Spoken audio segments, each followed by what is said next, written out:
खबर दिखाते हैं कानपुर से, जहां पर रंगदारी न देने पर एक व्यक्ति को पीटा गया, अपहरण उसका किया गया, छात्र को गल्ला मंडी में फेंककर ये लोग इसके बाद चले गए।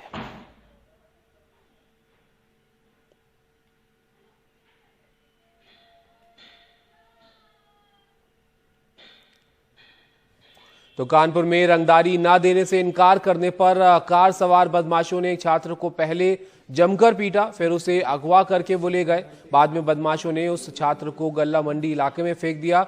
बुरी तरह घायल शख्स को स्थानीय लोगों ने अस्पताल में दाखिल करवाया और परिवार को इसकी सूचना दी। पुलिस ने इसके बाद मामला दर्ज कर लिया है और आरोपियों की तलाश वहां पर की जा रही है। ये पूरी घटना सीसीटीवी में कैद हो गई।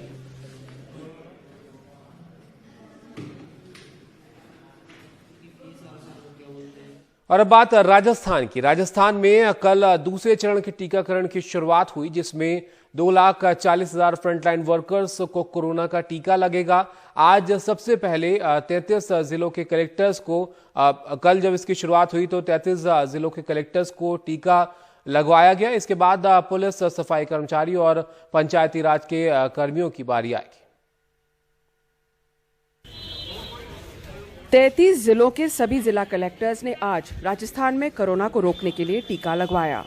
दूसरे चरण में 2,40,000 पुलिस, स्वास्थ्यकर्मी, जिला प्रशासन के अधिकारी और पंचायती राज के कर्मचारियों का टीकाकरण होगा। लेकिन शुरुआत जिला कलेक्टर्स ने की, जिससे बाकी कर्मचारियों को सही संदेश दिया जाए। निश्चित रूप से लोगों में ये भ्रांति नहीं रहे कि भाई कोविड के वैक्सीनेशन के कारण कोई भी परेशानी होती है। ऐसी परिस्थितियों में आवश्यक है कि जो फ्रंटलाइन वर्कर्स के रूप में हम लोग जिन्होंने कोविड के दौरान आगे रहकर काम किया है, तो इसमें भी हम आगे रहे। और मैं ये सभी से निवेदन करना चाहूँगा, इसमें किसी प्रकार की कोई प्रॉब्लम नहीं है। Pandemics and specially influenza pandemics and respiratory illnesses pandemics, they are a cyclic phenomena. महामारियां, खासतौर पर इन्फ्लुएंजा और सांस संबंधी महामारियों का एक चक्र होता है, जिसके मुताबिक इन महामारियों में फिर से लौटने की प्रवृत्ति होती है और इनके लौटने का समय 2 या 4-5 साल हो सकता है। H1N1 या स्वाइन फ्लू के साथ भी ऐसा ही है। इसलिए हमें काफी आगे तक के लिए सोचना होगा और खुद को और अपने परिवार को बचाने के लिए वैक्सीन भी लेनी होगी, so that to prevent us and our family from any such illness in future. Rajasthan में 5,40,000 स्वास्थ्य कर्मचारियों का टीकाकरण होना है, जिनमें से 66% हो चुका है। मध्य प्रदेश के बाद टीकाकरण में राजस्थान का सबसे बेहतरीन प्रदर्शन रहा है।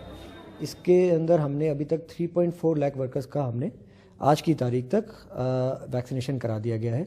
और जो अभी 31 फर्स्ट और सेकंड को जो हमारी पोलियो की वैक्सीनेशन की ड्राइव चली थी, उस टाइम पे हमने वैक्सीनेशन नहीं कराया है। और उससे पहले का अगर आप डेटा देखेंगे तो लक्षद्वीप के बाद in terms of percentage Rajasthan was the highest.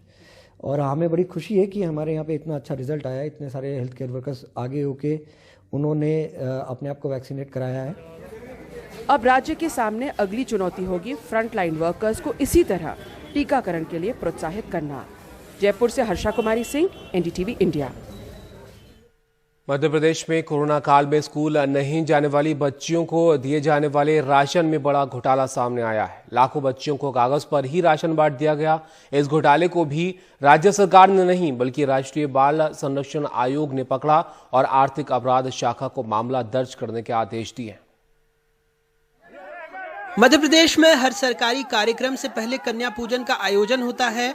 थाल में पैर धुलाए जाते हैं। उसी मध्य प्रदेश में बच्चियों की थाल चुरा ली गई है। कैग की रिपोर्ट बताती है उसी राज्य में जिन 2,08,531 बच्चियों का कोई अस्तित्व ही नहीं है, उनमें से करीब 1,71,000 से अधिक को कागजों में ही हर साल करीब 60 करोड़ रुपए का टेक होम राशन बांट दिया गया। NDTV के हाथ NCPCR की वो चिट्ठी भी लगी है जिसने आर्थिक अपराध शाखा को मामला दर्ज कर जांच करने के लिए लिखी है।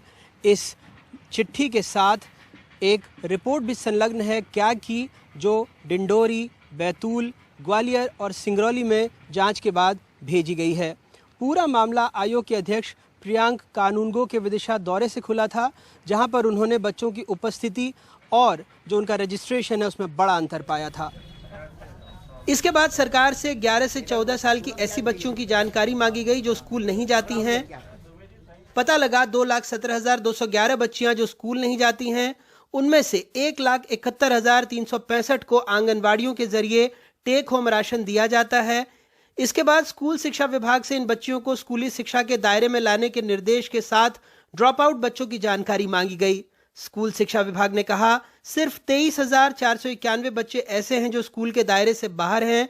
इनमें से भी 11 से 14 साल की बच्चियों की संख्या सिर्फ 8,680 है। इस अंतर को देखते हुए आयोग ने अकाउंटेंट जनरल को परीक्षण के लिए कहा। हालांकि सरकार दोष कांग्रेस को दे रही है। कांग्रेस कहती है शिवराज फेल हैं। जो भी मामला संज्ञान में आया है उसमें जो दोषी होगा उस पर कार्रवाई होगी। पर मैं यहाँ पर ये इंगित करना चाहता हूँ कि ये व्यवस्था कांग्रेस के समय की दुर्व्यवस्था का परिणाम है।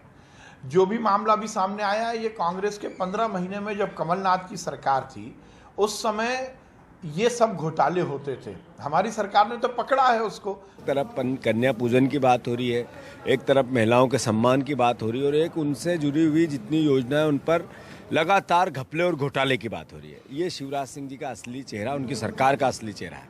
मैं मानता हूं कि शिवराज सिंह जी फेल हैं। फिलहाल 4 जिलों में जांच हुई तो पता लगा बैतूल में महिला बाल विकास विभाग ने ड्रॉप आउट का आंकड़ा 2,801 कहा था, निकले 116। यहां टेक होम राशन में 117,25,000 की अनियमितता मिली। ग्वालियर में 74,790 बच्चों का आंकड़ा बताया गया। स्कूल से बाहर 212 बच्चे थे। यहां 128,54,000 की अनियमितता पकड़ी गई। डिंडौरी में 98,160 बच्चों का आंकड़ा बताया गया था। ड्रॉप आउट मिले 89। 51,04,000 की अनियमितता पकड़ी गई। सिंगरौली में 53,554 बच्चों को ड्रॉप आउट बताया गया, मिले 0। यहां भी 130,02,000 का भ्रष्टाचार पकड़ में आया। सोचिए हम प्रतीकों में कितना वक्त और संसाधन जाया करते हैं, लेकिन हकीकत में भ्रष्ट सिस्टम बच्चियों के खाने तक को खा जाता है। कैग की रिपोर्ट ही बताती है कि आंकड़ों में जिन बच्चियों को टेक होम राशन दिया जा रहा है दरअसल उनका अस्तित्व ही नहीं है। फिलहाल सारे 52 जिलों में जांच शुरू हो गई है। मध्य प्रदेश में अपने ब्यूरो सहयोगियों और भोपाल से कैमरा पर्सन रिजवान खान के साथ अनुराग द्वारी, एनडीटीवी इंडिया। मध्य प्रदेश के हरदा में कृषि मंत्री कमल पटेल ने विपक्ष को सद्बुद्धि की प्रार्थना की और 5 घंटे का उपवास रखा। इस दौरान उन्होंने कहा कि मैंने मां नर्मदा से प्रार्थना कर विपक्ष को सद्बुद्धि देने के लिए कहा, जिससे वो किसानों को गुमराह करने से बाज आए। वहीं इसके जवाब में पूर्व कांग्रेस विधायक आर.के. डोगने ने कृषि मंत्री कमल पटेल की सद्बुद्धि की प्रार्थना की। मध्य प्रदेश का शहर इंदौर लगातार 5वीं बार सबसे स्वच्छ शहर का खिताब जीतने की तैयारी कर रहा है। इंदौर की खूबसूरती में 4 चांद लगाने के लिए इस बार वॉल पेंटिंग और खूबसूरत लाइटें लगाई गई हैं। इंदौर के नालों की सफाई भी की जा रही है और इन्हें जालियों से ढककर इन पर पौधे लगाए जा रहे हैं। इंदौर पिछले 4 सालों से देश के सबसे स्वच्छ शहर का खिताब जीतता आ रहा है।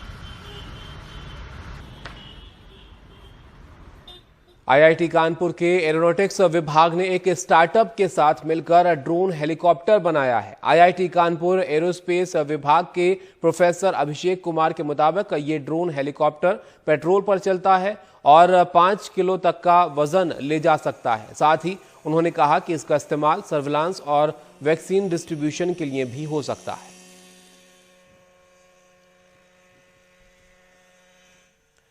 ड्रोन तकनीक पर तेजी से काम चल रहा है। पहला लक्ष्य लद्दाख की पहाड़ियों पर रसद और असलह पहुंचाने वाला ड्रोन हेलीकॉप्टर यानी RUV-200G अगले साल तक काम करने लगेगा। इसके साथ ही कुछ और ड्रोन्स भी बनाए जा रहे हैं जो जल्द ही जंगी जहाजों की हिफाजत करेंगे और कुछ दुश्मन की सीमा में तांडव करेंगे। एरो इंडिया के दौरान इन सबको दिखाया जा रहा है।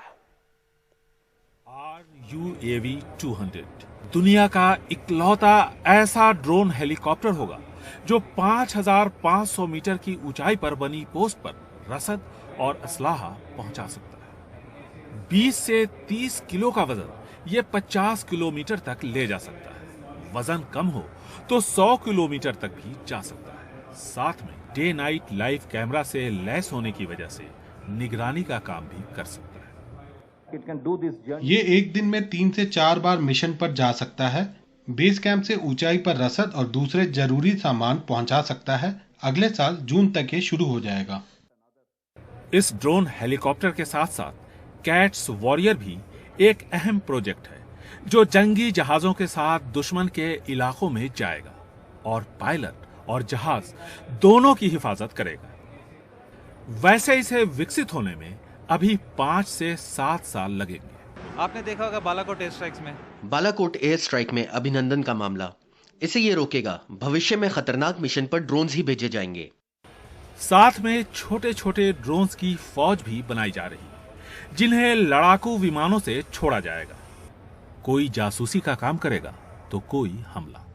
सीमा पार से भविष्य में मिलने वाली चुनौतियों को ध्यान में रखकर इन ड्रोन्स को तैयार किया गया है ताकि मिशन को अंजाम देने के बाद पायलट्स और जंगी जहाज दोनों सुरक्षित देश वापस लौट सके। बेंगलुरु से कैमरामैन कुमार के साथ निहाल किदवई, एनडीटीवी इंडिया।